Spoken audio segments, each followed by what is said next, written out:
So I was say grandma stand there lead convoy no more there omoba nti onye ba odi papa bomb me sit me or the bomb me and say no team na set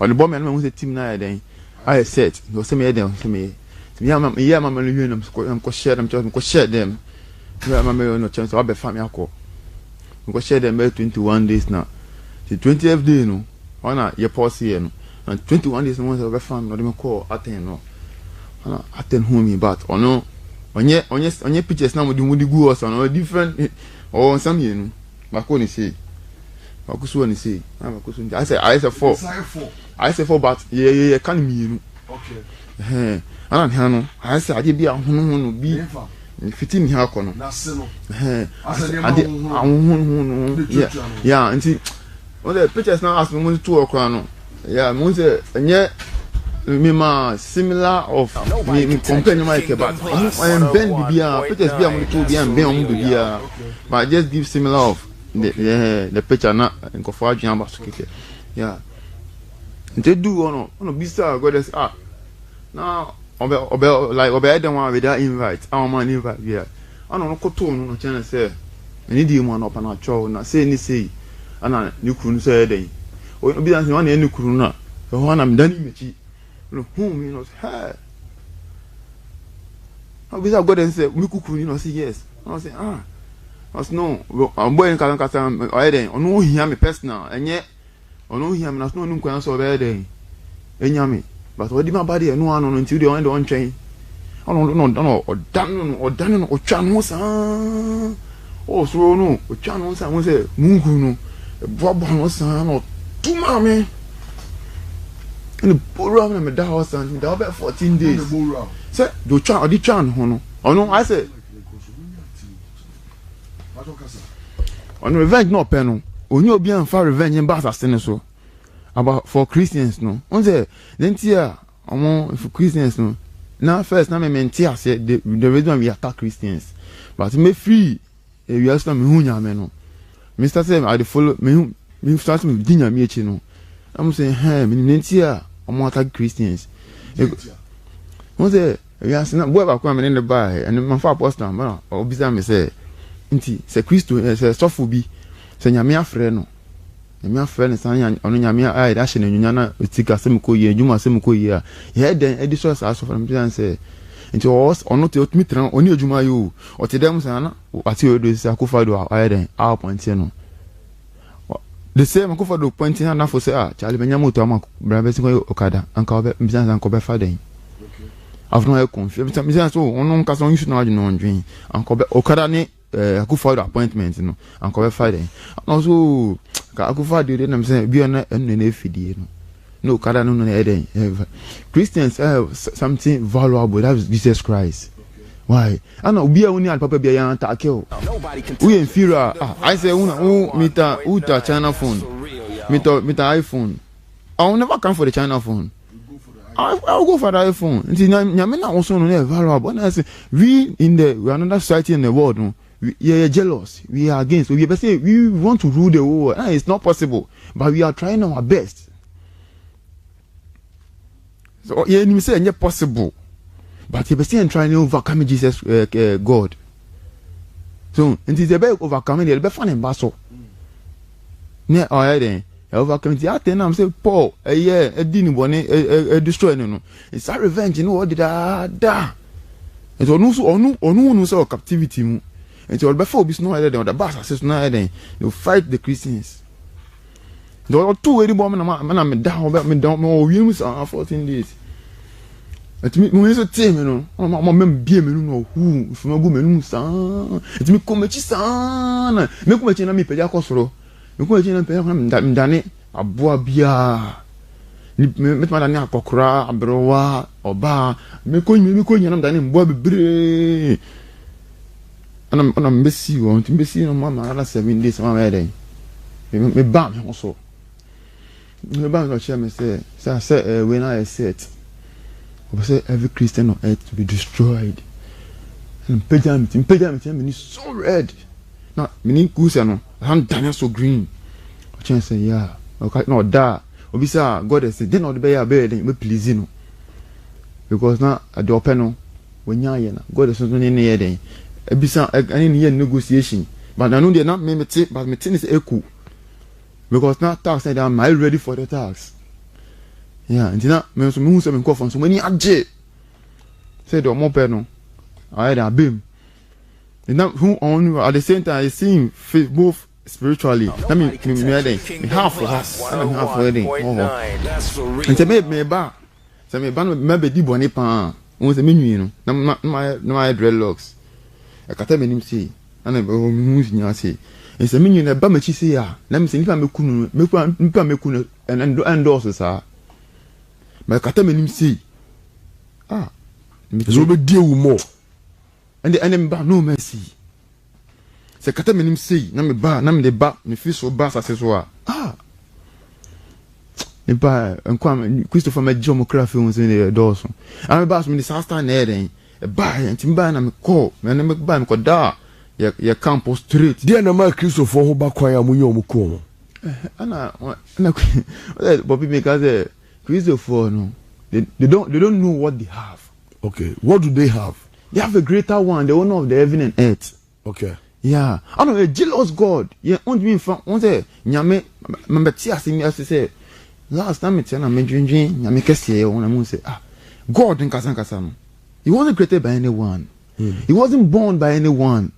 I say on did on Jan 90 ko jare si jare no. But Jesus Christ no, he was passed through someone. I know he was born. Yeah. And say if Jesus can plead on your behalf, no a jealous one. You can't compare someone to him. Or no say he is the creator of no say can the boy you ask as soon as I say. And don't me fashion compare my head. And I question you as or something or that's enough for the kids. And you concern you say Mrasimbe 4 or 5 now Jesus Christ God two for the man so disappointing this so. And call nightclub. And you say you feel born and you say still obey. Or not just already. Eti senka Christopher nim ye value. And omo twom ho free bone ho a. Very difficult. Quite new and very very difficult. Me sure so omo muti anope no after self true way. You can never serve two masters. Dabi. Because here the point I be ready first yeah New Year we 29th. Okay. The run New Year 29 from see the Hana Ponkono. Or be ready when now almost 600 But in here with 3. You can't mess up with one. Or be ready there. Or be ready annual fest annual winner. Say you see a more kwasana muko 31st all night now. Yeah. A small run New Year. Yeah. After say from 1st January the church have this program from this and this and this. Okay. Say February more program say 5th more program say. And the moment the almost say 29th December. And yeah, New Year. Mo New Year near 29th December. And let me say more than 48 to 60 something sacrifice. The entire I drew the month of December mukum nipa no. And kwan ba Christ so too much. The enti. Say ano kwan ba mo ho, and kwan and kwan ba ho an ye de nya. Okay. And so obi say the enti. Ye ni the enti bia. Mission is also mukum nipa. Sante kwan ba ho. Kwan ba ho. Kwan ba ho na tax na man so kwan ba ho an ye de eti nya access to you. Enti. Okay. Sa when I be within almost 500 600 we. Okay. Almost 500 600 something. But you make sure say buba could be also. Okay. Yeah, I've been told say on Facebook, you know, we've been blocked for 24 hours because of say a Kage 170. So on Facebook we've been blocked for 24 hours. And tomorrow I'm here on Facebook, I'm going to me access necessary, you know. You into my life just say after 24 hours. That is it because Yakoka Gay 170. Nti mo awto ho no ma ofuza agro ne yedi wa hase no e wo so hu se ekono ano odene ti wo se wo yiro ho na obom pae na wo taye na chi ma memfa eye ye fansia wo na ochina menya brema wo na fe meni wunwi nyame yado ochina why very well na mehwe month ben e na mo gima home month ben na mo kum nipa afei so di enti na mo cause accident di hospitals zo mu ra ade na mo ye If mu dia na mo ye bebusebisa sa questions ni nyina na wo yi ano ama nyame adoma ochina ma metie for mremu numbers to call 0302 54 88 44 0302 54 88 44 and 0302 96 33 46 0302 96 33 46 wait me afraid na wabaso mesako frefo dikai. Praise the Lord. Praise the Lord. Pacho only wo form ya no ama oneso kakra. Your friend say na kasa free here. Hello. Pacho your friend say na kasa free here. Pacho friend please am ta fa kwan do blue. I can do blue. Okay, yenti wa no pay. Ni Islam ni di ma mo ye daddy. Ni Islam. I mean show. The Danyamia since say wa ma ye ni so ada ho. Ye Christopher no. Enye no ye se ne be ya bonu for no so anya ye ho kwan da wase ada ye pe personal number so say ya na me number de me nya de metimi de to dwa daroma Oba Kingdom Plus anoma omo na omo pe me number ne de Oba Kingdom Plus ye obetimi enyame so oba na ope say na obompaya ye no be bompaya bia also owo eye ensem aye brobro so ewo bia opese oni etie for cha oba ye be receive you na yetimi ama wakonya na also obeka wakosem patro for say na okasa free na dey na Nigeria okasa free Tobut kaswa patro yenti wa no pay ya me shira ma no pay I mean sure also na tiwa ache na work issue on na that the program so when we are calling the starting na me start to sa the be me bomb person na ko pon okan amen the juma of family to me to edin we me da be hu person mate da hu person na mo no pa bom na me ka ndi chiro ni me ba ko fo ya ma me friend no me da hu na dia nya ka sa me ye no me nya me adu nya ko boy na me ba na me no ka sa okay mate Oba Kingdom Plus ye wo shashi is legon ha and I'll be hunu ye Bacho me da say yemfo bi for praise the Lord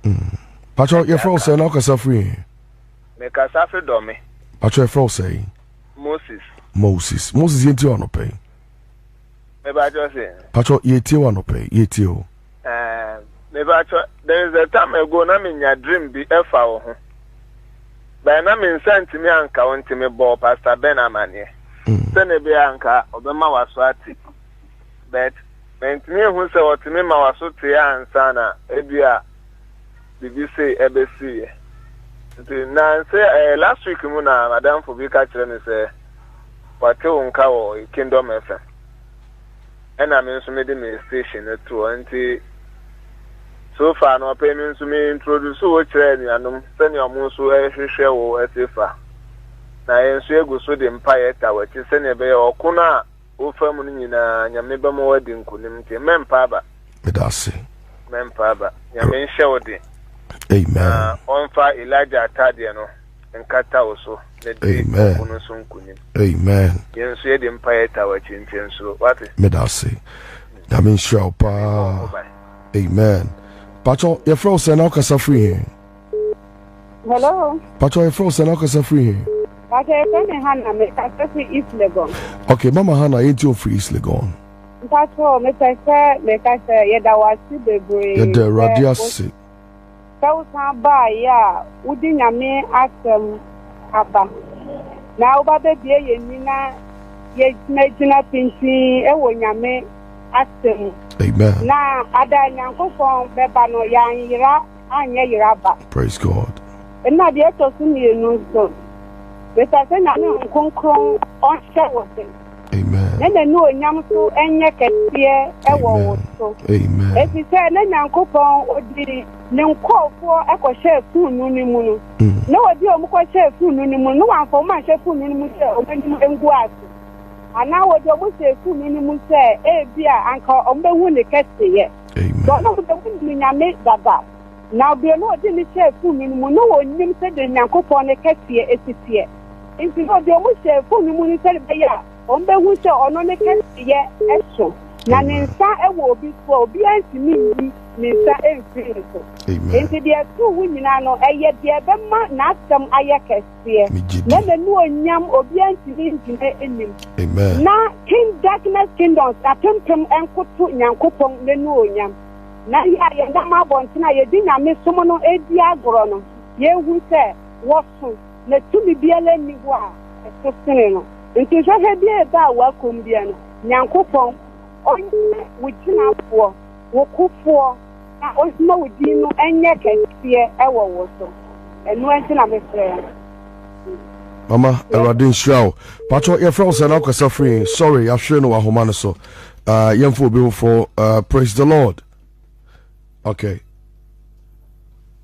0302548844 and 0302693346.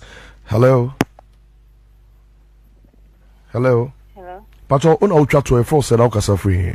Pacho, mi kasafi Ashaman. Ashaman. Pacho, your friends. Doris. Doris, into yes. Namin Shrawat. Namin Shraw also. Namin Yokese. Mi tuwe ne. Radina ye. Program pia mikoso.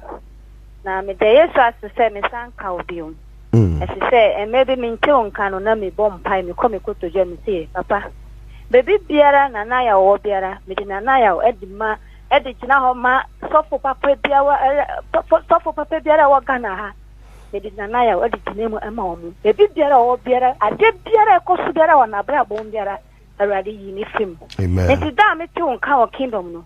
Obi a menim ni bia na me ka che. Why are dear? Onyame enya okese wate. Amen. Me da se ahane de ofrejuma de nbesi me ka o say wada roman pacho bomodin say de bia obefre unu anu aka che say Kingdom Plus 101.9 is the station ayeti. Between the prophet and yourself, me the production team no assay. They were solid today. Me you try me ho enu echi ne de aka nkase bo ato also stay on. Yare ba ko pe ene ko an sisi wo kire sisi